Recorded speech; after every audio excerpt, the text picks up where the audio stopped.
छत्रपती संभाजीनगर जिल्ह्यातील खुलताबाद तालुक्यातील मौजे पडसवाडी येथे 1971/72 साली शासनाने गट क्रमांक 189 मधील जमीन अप्पाराव यादवराव थेंगड यांच्याकडून शासकीय मोबदला देऊन संपादित केली होती। त्या काळचे पालकमंत्री स्वर्गीय रफिक झकेरिया यांच्या हस्ते इंदिरा आवास योजनेअंतर्गत 172 दलितांना घरकुलचे वाटपही करण्यात आले होते। याच गट क्रमांकात रस्ते, समाज मंदिर, शाळा, बोरवेल अशी व्यवस्थाही करण्यात आली होती। मात्र कालांतराने या जागेतील समाज मंदिर, रस्ते व बोरवेल यावर अप्पाराव औटे यांचे नातू माधव दिगंबर जगताप यांनी 4-5 वर्षापूर्वी तारेचे कुंपण करून अतिक्रमण केल्यामुळे या वस्तीतील रहिवासी व शालेय विद्यार्थ्यांना रस्ताच नसल्यामुळे उपसरपंच सोमीनाथ ठेंगडे यांनी तहसील कार्यालयासमोर उपोषणही केले होते। या संदर्भात गाव माझाने अनेक बातम्या प्रसिद्ध केल्यामुळे महसूल विभागाने दखल घेत तहसीलदार स्वरूप कंकाळ यांनी स्वतः या अतिक्रमित जागेची स्थळ पाहणीही केली होती।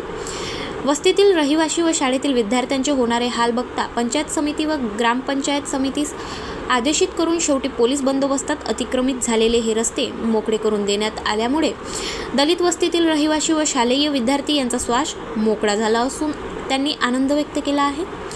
आज 15-20 वर्षापासून आमचा रस्ता बंद झालेला होता। आज हा रस्ता आम्हाला जाण्या येण्यासाठी, आमच्या लहान मुलांसाठी, शाळेत जाणाऱ्या मुलांसाठी, परवा फेरी आमच्या दारावून जात होती, तर त्याच्यासाठी आज हा रस्ता मोकळा झालाय। आम्ही कॉलनीत राहतो।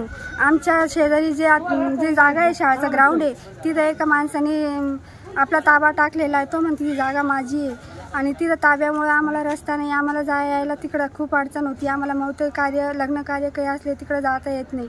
इतकं चिखल पाणी राहतो का आमचे लेकरं तिकडे जात नाही। आणि हे कामामुळे सरपंच साहेब आणि भेंडे साहेब यांनी आमची मदत केली। यांना आमच्याकडून बोलून तहसीलला चक्रा मारू तहसीलदार साहेबांनी आमची बाजू खोटी आहे का खरी हे बघून त्यांनी आमचं जे निर्णय घेतला, आमच्याबद्दल जे आम्हाला सहकार्य केले, हा रस्ता मोकळा झाला। आम्हाला हे खूप बरं वाटतं। आम्ही 10-15 वर्षापासून या तकलीफमुळे आम्हाला सगळ्या गावाचं पाणी येऊन आमच्या गल्लीसमोर साचतं, त्याच्यातून आळा येत्या, किडे वर येत्या, आम्हाला राहताच येत नाही तर। आणि तहसीलदार साहेबांनी हे पूर्ण चौकशी करून जे आमचं सहकार्य केलं, तहसीलदार साहेब येऊन या लोकांनी जे केलं, आम्हाला खूप बरं वाटतं। आमचा रस्ता मोकळा झाला, आमचे लेकरं शाळेत जाऊ शकतात। गाव माझा न्यूज करिता राजेश थोरात, खुलताबाद, छत्रपती संभाजीनगर।